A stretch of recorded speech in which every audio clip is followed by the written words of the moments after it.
Basi pewe sifa Mungu wa Abrahamu, Mungu wa Isaka, Mungu wa Yakobo, hata mwanaye ambaye ni mkombozi wetu Yesu Kristo. Karibisha katika simulizi hizi zilizonakiliwa katika kitabu kilicho hai kiitwacho Biblia. Simulizi hizi za kweli ni maisha yaliyotokea kweli. Kwa moyo wa Mungu, Mungu akazihifadhi katika kitabu hichi kilicho hai na chenye uzima ambao ni Biblia takatifu, ili kila kizazi kipate kupuliziwa na pumzi hii ya uhai itokayo kwa Mungu kupitia neno lake.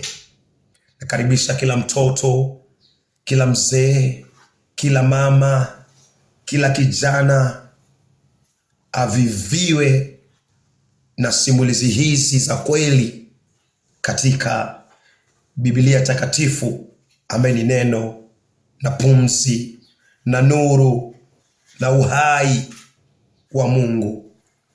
Karibu. Kiangalia kitabu cha Mwanzo 1:1. Hapo mwanzo Mungu aliziumba mbingu na dunia. Katika mwanzo kabisa Mungu anaumba mbingu na pia anaiumba dunia, akileta wazi uweza wake, akileta wazi asili yake, kwamba yeye ni Mungu na yeye ni muumbaji mwenye vyote vilivyoumbwa. Na Mungu aliviumba hivi vyote kupitia mwanaye ambaye ni Yesu Kristo, ambaye walikuwa wanashirikiana naye katika uumbaji. Kiangalia kitabu cha Wakolosai 1 mstari wake ni wa 15. Mungu anasema hivi: yeye ni mfano wa Mungu, ambaye anaongelea Yesu Kristo, asiyeonekana, mzaliwa wa kwanza wa viumbe vyote. Kwake yeye vitu vyote vilivyoko mbinguni na juu ya nchi vilivyoumbwa, vitu vinavyoonekana na visivyoonekana, viwe ni viti vya enzi au falme au wenye mamlaka au watawala. Vitu vyote viliumbwa na yeye na kwa ajili yake. Basi tunaona kabisa Mungu anapoumba katika Mwanzo 1:1, hapo mwanzo Mungu aliumba mbingu na nchi. Tunaona vitu vyote vinaumbwa kupitia Yesu Kristo na vinaumbwa kwa ajili ya Yesu Kristo. So kila kiumbe ambacho kimeumbwa duniani, mbinguni na hata chini ya dunia vimeumbwa kupitia Yesu Kristo na kwa ajili ya Yesu Kristo. So tunapata kutufahamu kwamba tumeumbwa ili tumsifu Mungu wa Abrahamu, wa Isaka na Yakobo, na tumtukuze yeye na mwanaye ambaye ni Yesu Kristo. Mungu kwa sababu ni Mungu wa mpangilio, aliumba siku ya kwanza, akaumba siku ya pili, akaumba siku ya tatu, akaumba siku ya 4, akaumba siku ya 5, siku ya 6 pia akaumba, na siku ya 7 akapumzika, akaita siku ya Sabato, siku iliyokamilika, siku aliyokamilisha uumbaji wake wote. Naye akapumzika, naye akaitoa ino amri katika Kutoka 20 kwa kila mtoto, kwa kila mama, kwa kila kiumbe kilicho hai kipumzike. Kutoka 20 mstari wake ni wa 8. Ikumbuke siku ya Sabato na uitakase. Kifahamu kwamba Yesu Kristo ndiyo Sabato ya kiroho, na tunapompokea Yesu Kristo, tunda ambalo linaonyesha kwamba tumempokea Bwana wa Sabato, nitakuwa katika utiifu katika Sabato ya Bwana na amri zake zingine zote alizomwandikia mwanadamu. Tunapoendelea katika uumbaji wake wa 6, tunapoangalia katika uumbaji wa 6, naona ya kwamba mstari wa kwanza, mstari wa 26, ndipo Mungu akasema, tumfanye mtu kwa mfano wetu, kwa sura yetu, watawale juu ya samaki wa baharini na ndege wa angani, juu ya mifugo, juu ya dunia yote na juu ya viumbe vyote watambao juu ya nchi. Tunaona Mungu anasema na tuumbe mwanadamu. Mungu kweli akamuumba mwanadamu wa kwanza ambaye ni Adamu kwa mfano wake na kwa sura yake. Tukiangalia kitabu cha Mwanzo 2 mstari wake ni wa 7. Bwana Mungu alimuumba mtu kutoka mavumbi ya ardhi, akampulizia pumzi ya uhai puani mwake, naye mtu akawa kiumbe hai. Basi baada ya Mungu kumuumba Adamu, Mungu alimpatia Adamu amri. Mungu akamwambia Adamu katika Mwanzo 2:16 na 17, baada ya Mungu kumchukua Adamu na kumweka katika bustani, baada ya Mungu kumtengezea Adamu bustani nzuri yenye miti mizuri, yenye mito mizuri inayopendeza, ardhi iliyokuwa na madini kama dhahabu na madini mengine mbalimbali. Ina maana Mungu alikuwa amempatia Adamu utajiri wa kila aina. Basi Mungu akampatia Adamu amri. Adamu alipokuwa anaishi katika bustani ya Edeni, alipokuwa anapunga upepo wa bustani ya Edeni, alipokuwa anakula matunda ya bustani ya Edeni, alipokuwa anakunywa maji katika vijito vya bustani vya Edeni ambavyo yalikuwa yote ni maandalizi ya Mungu. Basi tunaona Mungu alimpatia Adamu amri. Mwanzo 2 mstari wa 16. Basi Mungu akamwagiza huyo mtu, akamwambia, uko huru kula matunda ya mti wowote katika bustani, lakini kamwe usile matunda ya mti wa kujua mema na mabaya, kwa maana siku utakapokula matunda yake hakika utakufa. Naweza rejelea tena hii sauti. Bwana Mungu akamwagiza huyo mtu, akamwambia, uko huru kula matunda yote ya bustanini, lakini kamwe usile matunda ya mti wa kujua mema na mabaya, kwa maana siku utakapokula matunda yake hakika utakufa. Mungu alipomwagiza Adamu, Adamu aliweza kusikia, Adamu aliweza kutii, Adamu aliweza kusonga mbali na mti wa kujua mema na mabaya. Mungu alipomuumba Eve baada ya kumpatia Adamu usingizi mkuu, Mungu akatoa ubavu katika Adamu, akamtengeza mwanamke. Adamu alipoamka akamwona huyu mwanamke, Adamu akasema, huu ni ubavu wangu, huu sasa ni mfupa wa mifupa yangu na nyama ya nyama yangu. Kamuita mwanamke. Baadaye kukawa na vita mbinguni katika Ufunuo 12, kusoma mstari wa 12,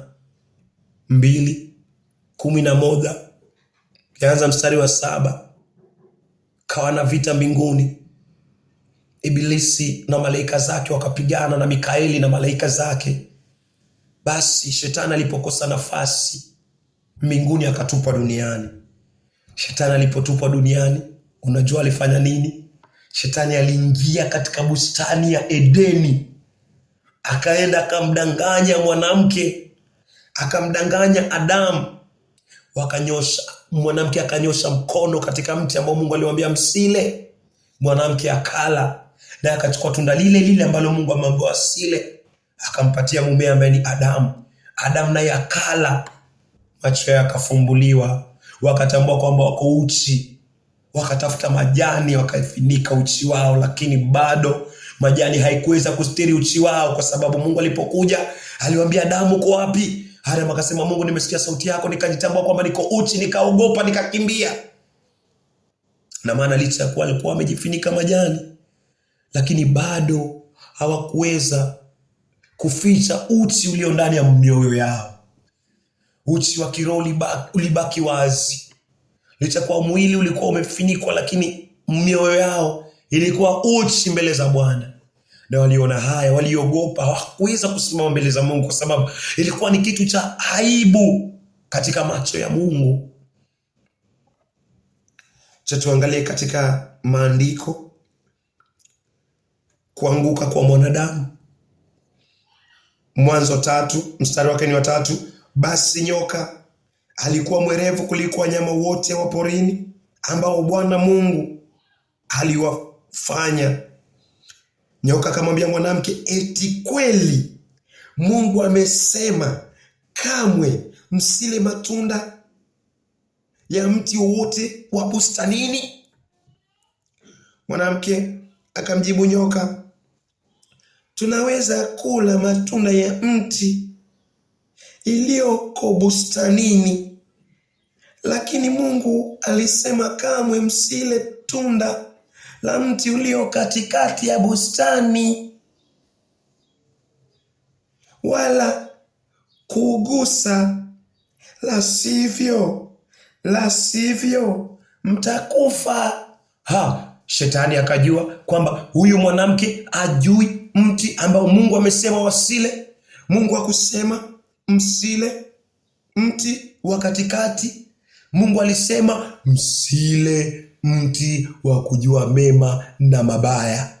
Mwanamke anasema kamwe Mungu amesema tusile matunda ya mti wa katikati. Nyoka akajua kwamba, nyoka ambaye ni Ibilisi akajua kwamba mwanamke hafahamu mti ambao Mungu amesema wasile. Ibilisi ambaye ni nyoka akapata mwanya wa kuingilia, akaweza kumdanganya mwanamke. Mstari wa 4, lakini nyoka akamwambia mwanamke, hakika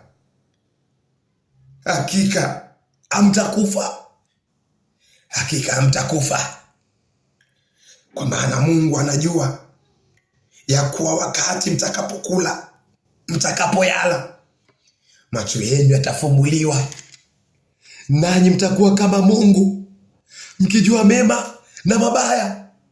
Mwanamke alipotambua hivi, mwanamke alitaka kuwa kama Mungu kwa sababu nyoka alikuwa anamdanganya.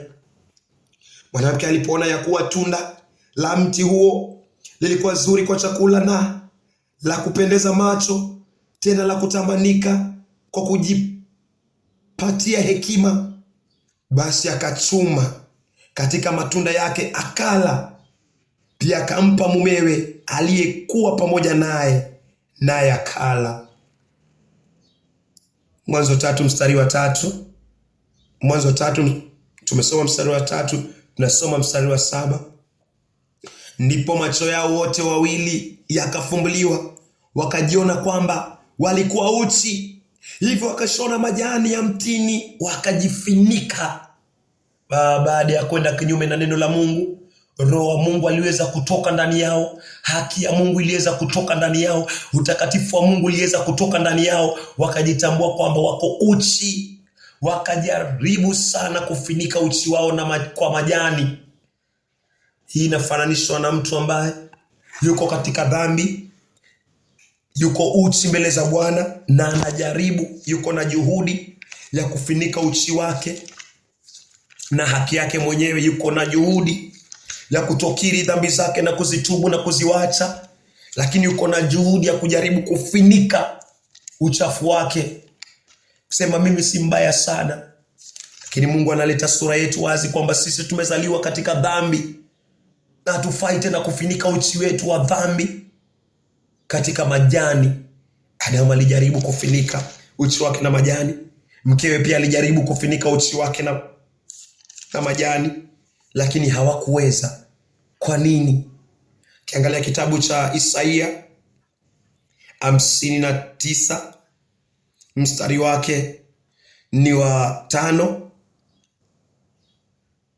Acha tuanze wa 6. Mungu anasema, utando wao wa buibui haufai kuwa nguo, hawawezi kujifinika kwa kile walichokitengeneza. Matendo yao ni matendo maovu. Vitendo vya jeuri vipo mikononi mwao. Adam akajaribu kufunika uchi wake, lakini Mungu anasema katika Isaia 59 mstari wake ni wa 6 kwamba utando wao wa buibui haufai kuwa nguo, haufai kwa nguo. So licha ya kuwa Adam alikuwa anatumia majani kufunika uchi wake, kufunika dhambi yake, kufunika maovu yake, kufunika makosa yake, lakini aliweza kuwa uchi mbele za Bwana. Aliweza kuwa uchi mbele za Mungu. Hii inamaanisha mwenye dhambi hawezi kufunika uchi wake, hawezi kufunika dhambi zake, hawezi kuziba dhambi zake kwa kazi zake njema anazozitenda, alizozitenda, atakazozitenda. Maana Mungu anasema matendo yao ni matendo maovu. So kila kifinika ni tendo ovu, kila kijifinika ni tendo ovu, kila kijifinika ni tendo ovu. Vitendo vya jeuri vipo mikononi mwao. Mpendwa, Adam alijaribu. Mungu anasema hata kwa Isaia 64 mstari wake ni wa 6, sisi sote tumekuwa kama mtu aliye najisi, nayo matendo yetu yote ya uadilifu ni kama matambara machafu. Mungu anasema sisi sote tumekuwa kama mtu mchafu. Vile Adam alivyokuwa mchafu, sisi pia Mungu anasema ni wachafu. Na matendo yetu yote, tunapopanga matendo yetu kutoka duniani mpaka mbinguni yote, mradi tuko na dhambi ndani ya mioyo yetu ya Adam, basi Mungu anasema matendo yetu yote ni machafu. Vile vile Adam alikuwa na dhambi ndani ya moyo wake, na kila tendo alilokuwa analifanya la kushona majani ajifunika uchi wake, Mungu anasema yote yalikuwa ni matendo machafu, yalikuwa ni matendo maovu, yalikuwa ni kitu ambacho ni najis, ni kichafu, kinanuka mbele zake. Sisi sote tunasinyaa kama jani, na kama upepo maovu yetu hutupeperusha. Mungu anasema sisi sote tumekuwa kama mtu aliye najis, nayo matendo yetu yote ya haki ni kama tambara chafu. So tukirudi katika Mwanzo, Adamu alikuwa na juhudi ya kufunika uchi wake, lakini hakuweza kufunika uchi wake kwa matendo yake. Mwanzo 3 mstari wa 10, naye Adam akamjibu Mungu, naye akajibu, nilikusikia katika bustani nikaogopa, kwa sababu nilikuwa uchi, hivyo nikajificha. Licha kuwa Adam amejifunika na majani, lakini anapokuja Mungu, Adam anashuhudia kwamba Mungu, nimekusikia, nikatambua niko uchi, nikajifunika na majani, na bado niko uchi mbele zako. Hivi ndio Adam anakiri mbele za Mungu. Basi Mungu akafanya nini? Hapa tuwe makini. Mwanadamu hawezi kujitoa katika dhambi zake. Kuna kitu ambacho Mungu alifanya. Mstari wa 21, Bwana Mungu akamtengezea Adamu na mkewe mavazi ya ngozi, akawavika. Bwana Mungu akamtengezea Adamu na mkewe mavazi ya ngozi, akamvika. So tunaona Adamu baada ya kujifunika na majani, Adam baada ya kujifunika na kazi zake, hakuweza kujifunika. Mungu akaenda akamchinja mwanakondoo. Mungu ametoa wapi ngozi? Mungu ameitoa wapi ngozi? Mungu alienda akamchinja mwanakondoo. Kiangalia kitabu cha Ufunuo, hii ngozi Mungu alitoa wapi? Ufunuo 13 mstari wa 8. Ufunuo 13 mstari wa 8. Nao watu wote waishio duniani watamwabudu huyo mnyama, yani wale wote ambao majina yao hayakuandikwa kwenye kitabu cha uzima cha mwana kondoo aliyechinjwa tangu kuumbwa kwa ulimwengu.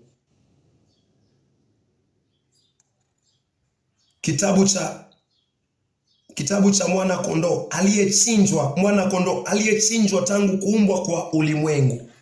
Naona katika Mwanzo 3 mstari wa 21, Bwana Mungu akamtengenezea Adamu. Mungu sasa akaingia katika kumtengenezea Adamu na mkewe mavazi ya ngozi akawavika. Mungu alienda kumchinja mwana kondoo ambaye ni Yesu Kristo.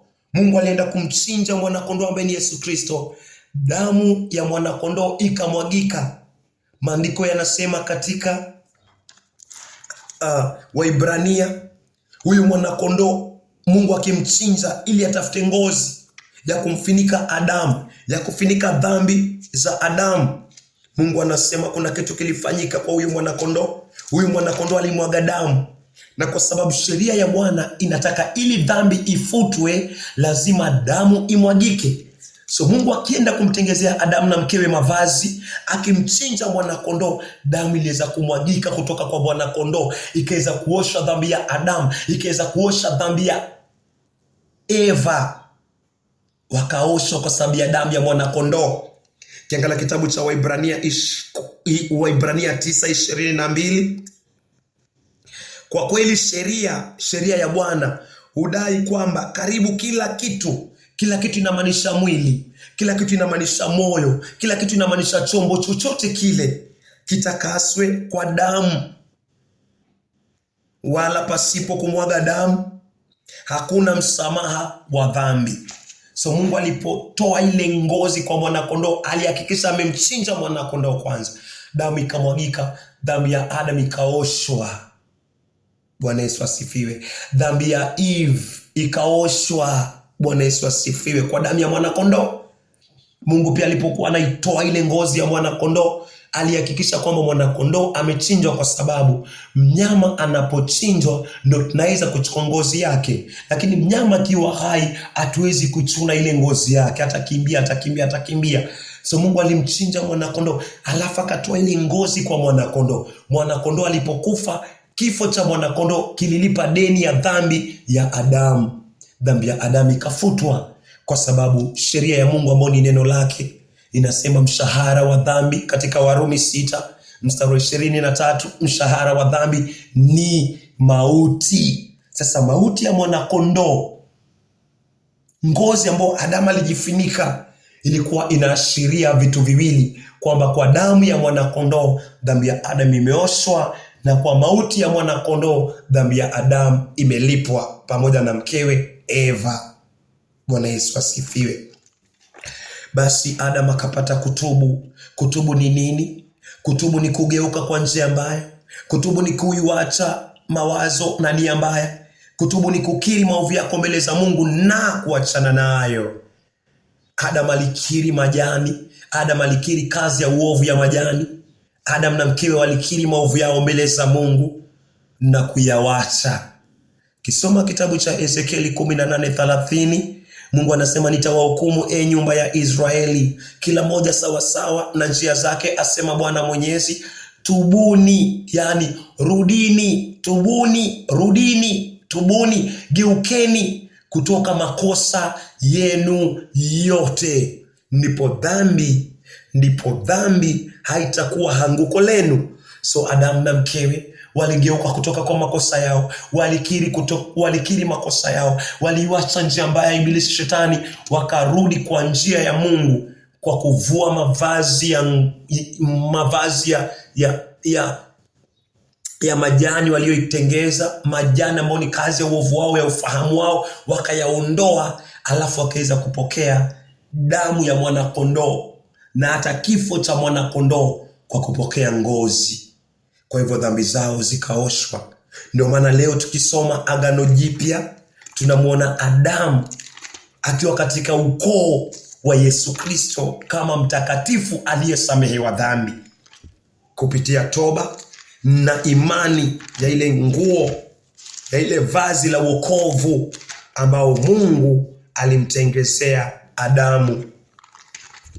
Kiangalia kitabu cha Luka 3 Luka 3 mstari wake ni wa 23. Kwanza, Yesu alikuwa na umri wa miaka 30. Yesu alikuwa na umri wa miaka 30 alipoanza huduma yake. Alikuwa akidhaniwa kuwa mwana wa Yosefu. Yosefu alikuwa mwana wa Eli. So hapa kote tunasoma ukoo wa Bwana Yesu.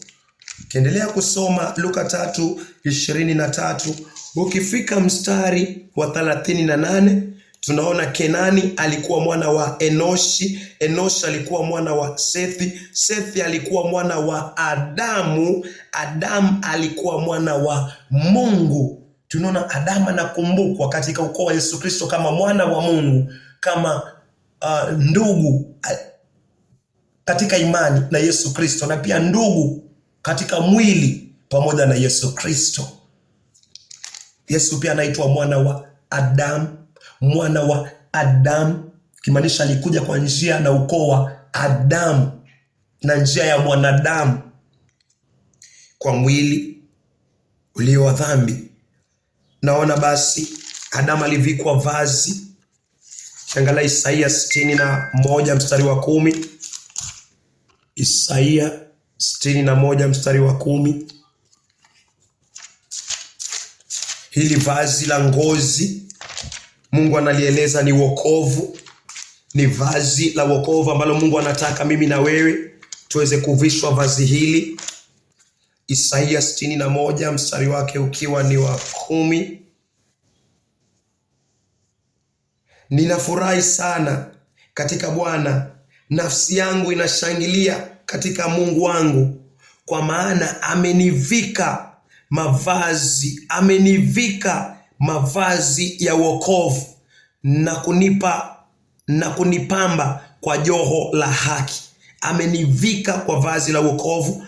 Majani alitolewa. Vazi la wokovu ni kazi ambayo ilifunika uchi wa Adam. Damu ya mwana kondoo, dhambi zikaondolewa, na mauti ya mwana kondoo, dhambi ikalipwa. Ngozi ikafinika uchi wa Adam, ambayo ngozi ni vazi la wokovu, na kunipamba kwa joho la haki, kama vile bwana harusi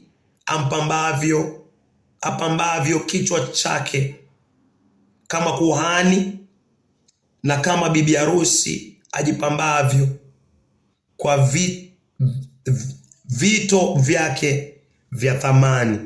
Naona ili vazi la harusi, ili joho, ili vazi ambalo Mungu anamfinika Adam na mkewe, ambao pia anatufinika sisi kupitia kutubu dhambi zetu na kuamini kazi Yesu aliyotufanyia kupitia damu yake na mauti yake. Ni vazi la wokovu, vazi linalofinika uchi wetu. Tukiangalia wokovu huu ni wokovu ambao Mungu ametupatia, kwa sababu mimi na wewe tulitoka kwa viuno vya Adamu, kwa sababu tulizaliwa katika mwili.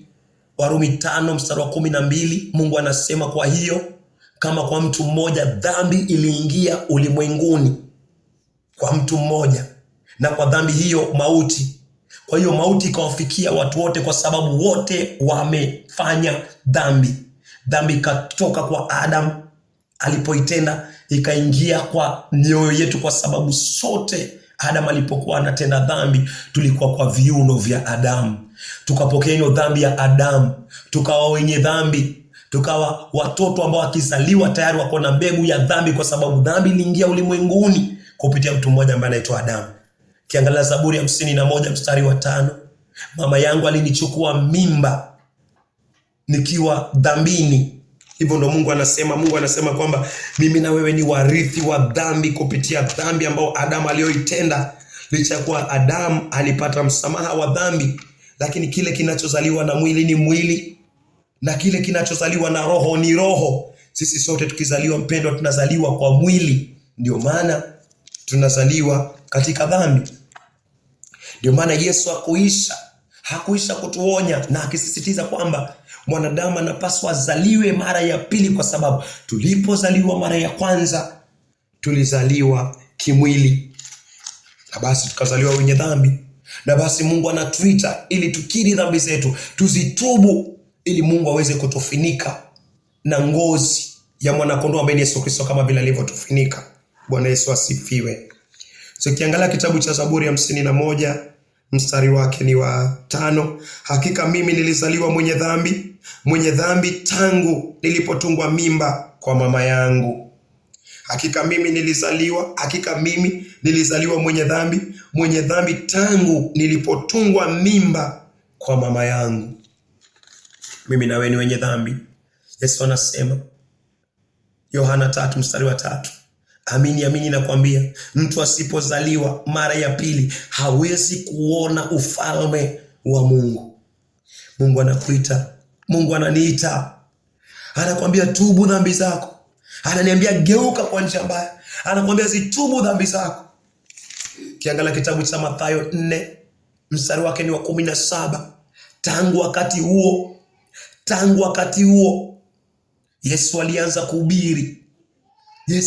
kuhubiri akisema tubuni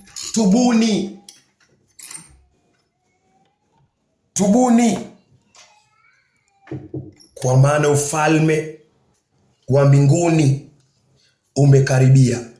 So Mungu alitupenda kweli, akakupenda kweli, hata akamtoa mwanawe wa kipekee ambaye ni Yesu Kristo. Na Yesu alipokuja duniani, injili aliyohubiri ni tubuni. Yani geukeni kutoka kwa njia zenu mbaya, geukeni kutoka kwa makosa yenu, yawacheni mawazo yenu, yatupilieni mbali. Ondoka kwa uovu, ondoka kwa dhambi, jitiishe kwa neno la Mungu. Hii ndio injili Yesu Kristo alihubiri. Baada ya Mungu kutupenda sana, akamchukua mtoto wake akamtoa ili mimi na wewe tuweze kupata uzima wa milele. Yohana 3:16. Lakini injili ambayo Yesu Kristo alihubiri tumesoma katika Mathayo 4 mstari wa 17. Tangu wakati huo Yesu alianza kuhubiri akisema tubuni, akisema geukeni kwa njia zenu mbaya, kwa maana ufalme wa mbinguni umekaribia. Baada ya tubu ni kuiamini injili, kuamini kwamba dhambi zako zote na zangu zote zimewekwa kwa Yesu Kristo na Mungu akazihukumu. Yesu akamwaga damu, dhambi hizo zikaoshwa. Yesu akafa, kwa mauti yake deni letu la dhambi likalipwa. Yohana 1:29. Siku ya pili yake Yohana amuona Yesu anamjia. Yohana akasema tazama. Yohana anakuambia tazama mwana kondoo wa Mungu aichukuae dhambi ya ulimwengu. Yesu alipochukua dhambi zote za ulimwengu, hata matendo maovu tuliyoyatenda, Yesu akaenda nayo msalabani. Yesu akamwaga damu yake, na kwa damu ya Yesu Kristo dhambi zetu zikaoshwa. Tukimalizia na Mathayo 26:28, Yesu anasema hii ndiyo damu yangu ya agano iliyomwagika kwa ajili ya wengi kwa ondoleo la dhambi. Damu ya Yesu Kristo ikamwagika, dhambi zetu zote zikaoshwa kama vile za Adam zilioshwa mwana kondoo Yesu alipochinjwa tangu kuwekwa misingi ya ulimwengu. Yesu akaitoa roho yake. Yesu akafa pale msalabani. Yohana 19:30. Alipokwisha kuipokea ile siki, alisema imekwisha, akaisalimu roho yake. Yesu akainamisha kichwa chake chini, roho yake Yesu ikatoka. Maandiko yanazidi kutueleza kwamba mshahara wa dhambi tuliyoitenda, tuliyoirithi ni mauti. Kwa hiyo Yesu alipoitoa roho yake, deni letu la dhambi, mshahara wetu wa dhambi ulilipwa ukamilifu pale msalabani. Mshahara wako wa dhambi ulilipwa ukamilifu pale msalabani. Mungu anakuita kwa imani. Chukua hatua ya imani kwa kutubu na kuiamini hii injili unayoisikia, na dhambi zako zitaoshwa na utahesabiwa haki. Najua siku ya tatu nini kilifanyika? Siku ya tatu Yesu alifufuka. Warumi 4 mstari wa 25. Warumi 4:25, alitolewa afe kwa ajili ya dhambi zetu. Yesu alitolewa afe kwa ajili ya dhambi zetu, naye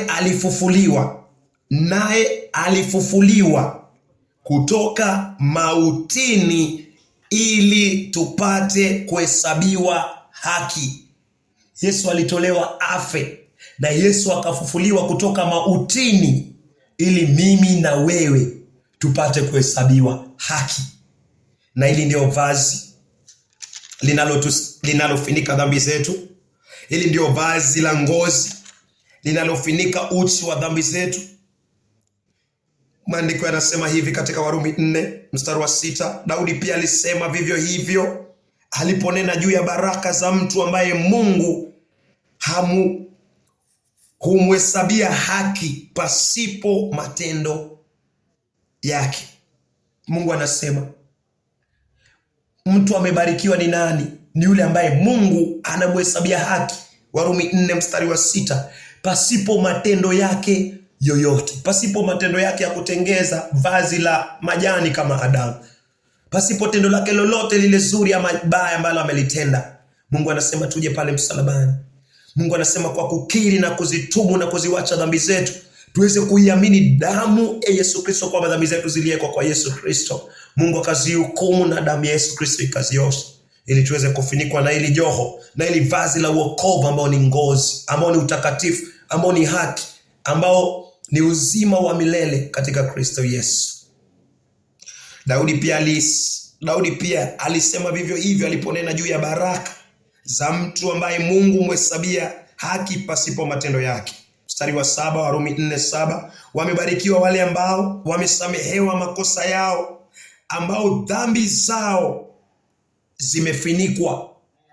Vile vile Adam alifinikwa na ngozi ya wokovu, vazi la wokovu. Ndivyo hivyo Mungu anatuambia katika Warumi 4:7 kwamba tumebarikiwa sisi tunaikiri dhambi zetu na kuzitubu na kuziwacha kwa uwezo wa Mungu.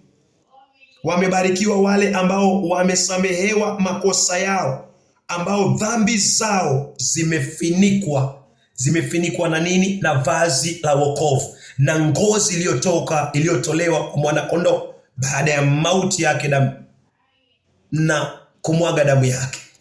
Bwana Yesu asifiwe. Mstari wa 8, Warumi 4:8, heri mtu yule Bwana hamhesabii dhambi zake, kwa sababu zimefinikwa na ngozi, kwa sababu zimestiriwa. Mungu anasema hatuhesabii. Hii simulizi acha ikapate kuokoa kila mtoto, kila mzee, kila kijana, na kila mmoja apate toba na imani katika Kristo Yesu. Tuamini. Mungu, asante kwa simulizi hii. Zaidi ya yote Bwana, ikiwa imelenga shabaha kwa watoto na hata wazee Bwana, na wengine wa umri tofauti, nenda ukanene nao Bwana katika picha hizi pia Bwana. Wacha wakapate kupata taswira, wacha wakapate ufunuo wa dhambi zao, toba kutoka mbinguni itakayoongozwa na huzuni ya kiungu na imani kutoka mbinguni, na wapate kuokolewa, pale kufinikwa uchi wao na vazi la wokovu ambao ni damu na mauti ya Yesu Kristo, pale kufinikwa uchi wao Bwana kwa haki na utakatifu. Acha wakaokoke katika jina la Yesu Kristo. Amina.